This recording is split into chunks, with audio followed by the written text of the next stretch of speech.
All right, good morning, Wasteland. Mr. G bringing you guys some Crossout, and today we have some pretty big news.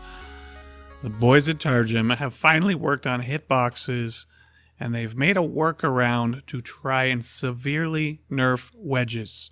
So we're going to get to all of that in just a minute, so let's stay tuned. So first thing out the door is some weapons have a hitbox that's too big. Compared to the size of what you actually see in the game, meaning that they're going to get hit a lot easier and they're going to receive more damage in battle. So those weapons are getting tweaked. So they're going through and they're fixing hitboxes to the physical models. On the other side of that coin, some weapons' physical model is too small or able to cover them up or overlap them with armor bits. Those are getting a tweak as well. So you can see the full list right here. It looks like Targum has really started with the machine guns and the small MGs, and as well as some energy weapons in there. And autocannons are getting a full pass. We can assume they'll hit the other ones up later. Now, I missed the window for the test server, so bummer. But I did ping all the guys on the Discord, and I was like, hey, those of you that got on the test server, give me your feedback. And they did. So long story short, on the test server, well, they've changed the hitboxes of those weapons that are used primarily in wedge builds. So you can think hatchet and blade, so those triangular slope-shaped pieces.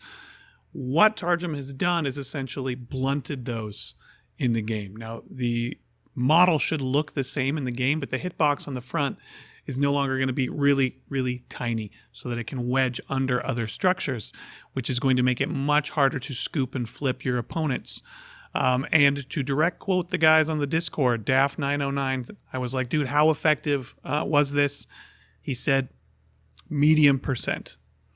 So all around the consensus seems to be with this test server change that it's a solid step in the right direction to limit the effectiveness of wedge builds.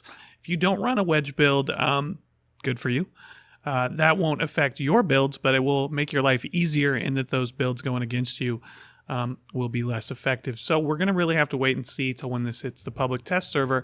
If you want to do the test server, the link's right there. You can find this on their Crossout News dev blog posts. You can see the times it's open down below.